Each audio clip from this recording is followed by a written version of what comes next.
Hello, awesome people today. Hello. So, who here wants to bring value to people? Raise your hand and say yes. Yes.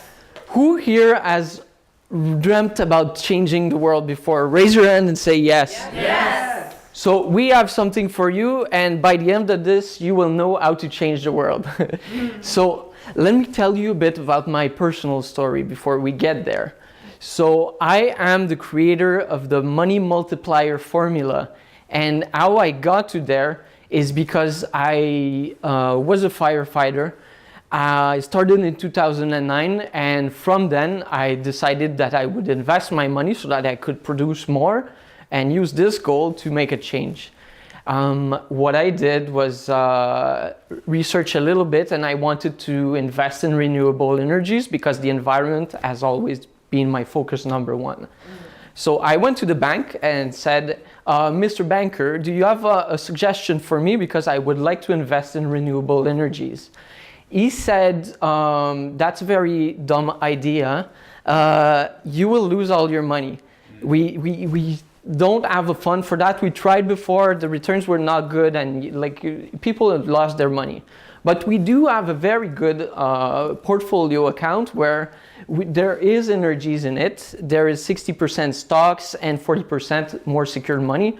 Look at this graphic. It's been good for the past few years, and that's where you should put your money.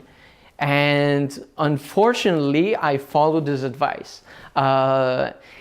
Now, this banker could have been the greatest man in the world, but unfortunately, he's working for a bank, and the bank teaches him that that's the way to make money. So I did follow his advice. I started investing in 2009 after the crisis, and the economy was getting back on. Over 6 years, I did 4.6% net return. That's lower than the inflation. I was taking risk because I was investing in stocks. Those energy stocks were actually oil companies, so kind of against what I wanted to do. And anyways, but I learned about investing like this. Now, don't get me wrong. A bank is a very good business when you own it. And some of you might have a piece of the action here or have lent money before, but it's not good for normal people. So as a firefighter, I had an accident. I came back from a call. We just saved someone's life from a medical call, and jumped down the truck, getting in the garage. My knee bent on that way, which is not supposed to. Tore my ACL. Took 3 months to get surgery because I was calling the hospital nonstop, and they finally give me an appointment. 8 months of recovery, and I was really depressed during those 8 months because I used to train every day, and now I could not. But what is good is I learned swimming because that's the only thing I could do, and I started doing triathlon after that and loved it. But during those 8 months, I decided to learn a new skill because in case I could not do firefighting anymore. And because the firefighting business is about managing risk. So if you learn to control that risk because you train and you understand the chemistry of the fire, we can get in a building while everybody is running out. We can go save people and help people and extinguish the fire because we understand the risk. We understand that there's the triangle of fire, and you need three parts to have the fire going. You need the combustible or the wood, you need the carburant or the oxygen, and the heat. Now, if you remove one of those three, you get no more fire. And that's how we can get in and manage risk. Same applies for investing. And I did read a lot. I'm pretty much self-taught, but also further down the line decided to invest heavily in coaches and mentors, and learned a lot from there. But also I wanted to practice myself. So I was reading Charlie Munger and Warren Buffett's book, where they invest only in stuff that they understand.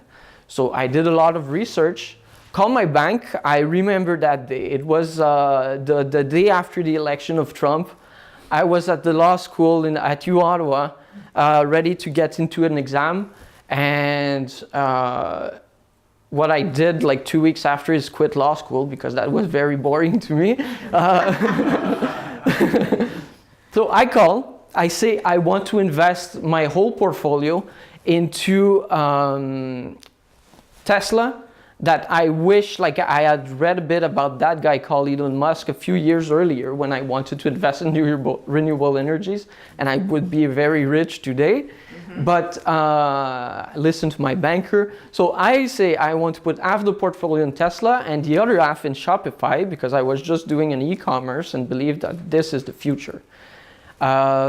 Banker says, well, you have to sell your portfolio first. It will take time. Then you transfer it to the stock options, and then you can buy whatever you want. And I was a little bit displeased by the length of moving my money around. And I was approached by another bank who said, oh, we have a much better way to do this. Trust us, we'll do it. If you want to save fees, like don't buy the stocks right away, transfer it. It will take 2 weeks. And we will invest it, and you will save like we were talking about peanuts. But I decided to listen to them, to trust another bank. Money was frozen for 2.5 months. I was calling 2 banks and like they didn't know where their money was. During those 2.5 months, Tesla and Shopify went up by 60 and 80%, which is good return when you invest in the stock market. So I said, well, anyway, so I don't want to trust my money with banks anymore. So what I did is I invested in medical marijuana instead. I believe like that was coming. And at the same time, I was invited by consultants to work with First Nations in Manitoba and center of Canada, where I did a huge mistake, is take everything on my shoulder and try to finance the whole thing myself. We're working on like 6 businesses that were pretty much going to change the face of the province. Not a good idea when you have limited capital. So I had to let go of 5 and focus on 1, which was the medical marijuana business. But now money was draining. I was paying my consultants. They were kind of surfing on the wave because I was the mastermind behind the project. Was paying them to just get me meetings, and they were partying a little too much. But I learned that I'm a very bad people's manager, so I'm really bad at managing a team. So that's a good thing to know. But the other guy that was working for me was awesome, MBA, and he was working on the business plans, and eventually the deal went through, but I was like really low on money. And then consultants kind of signed the deal for them, and I made people very rich, but not myself in the process. So I learned from that. I met worked with other First Nations from BC. We had such a great team, and same thing happened. I was running low on money, I had to come back. They said, Guillaume, we love working with you so much. Like we want to have you involved still in the process. Whatever you can do, if you can raise capital. So I went to a friend of mine who said before he wanted to invest in medical marijuana business. He's a real estate investor and has an online business as well.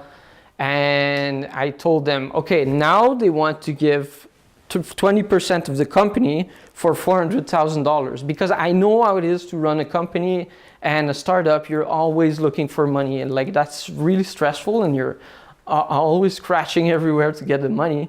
And so I tell him, like, that's your chance.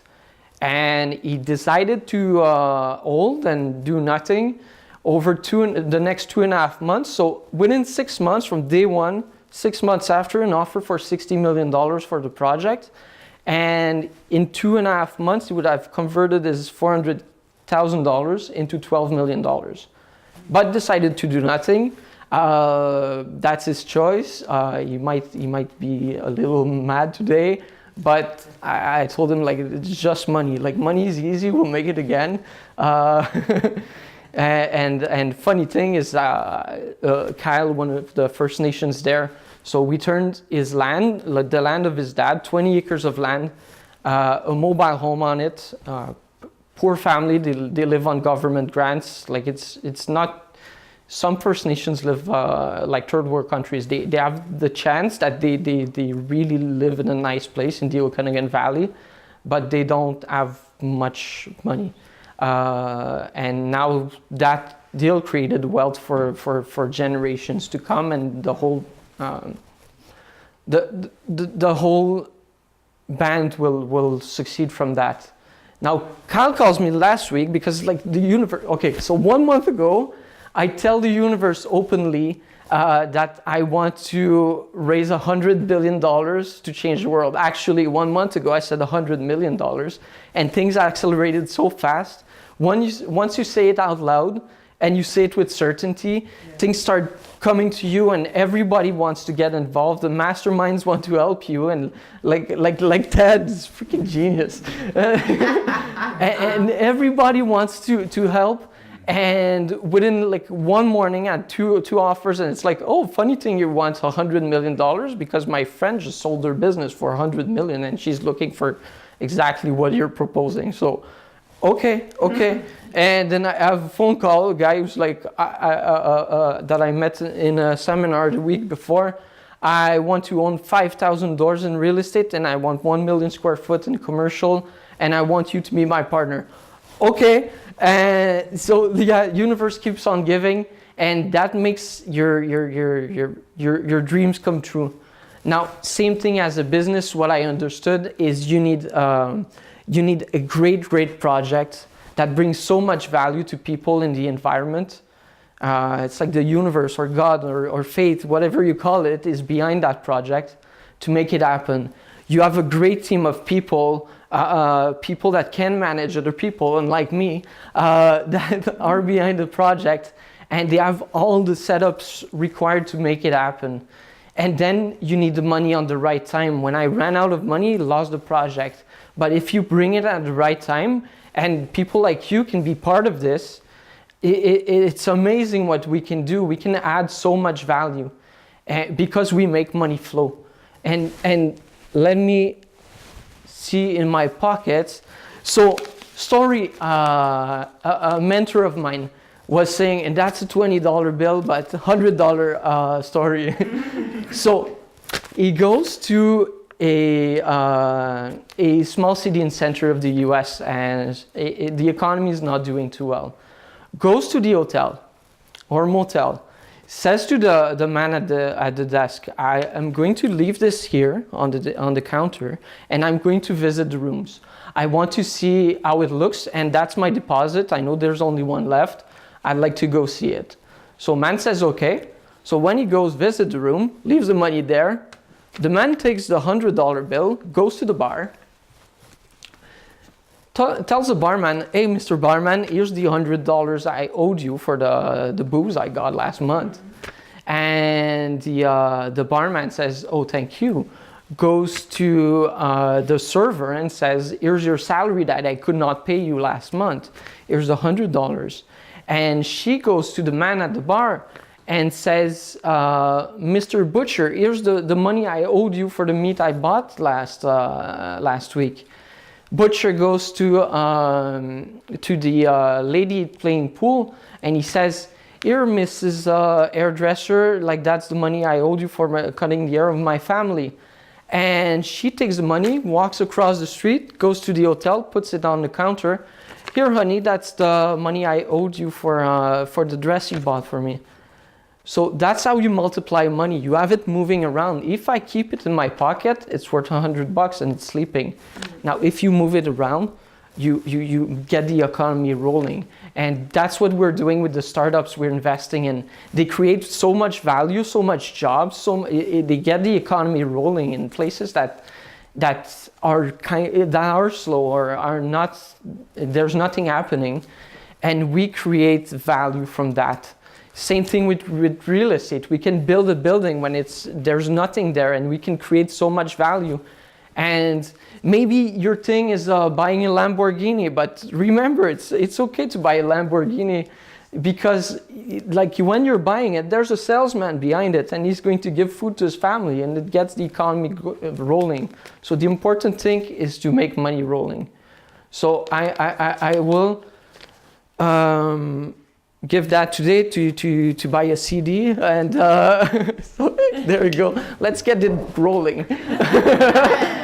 Thank you, Megan. And so that's how you create value, and you create value by giving it to entrepreneurs. Entrepreneurs are problem solvers.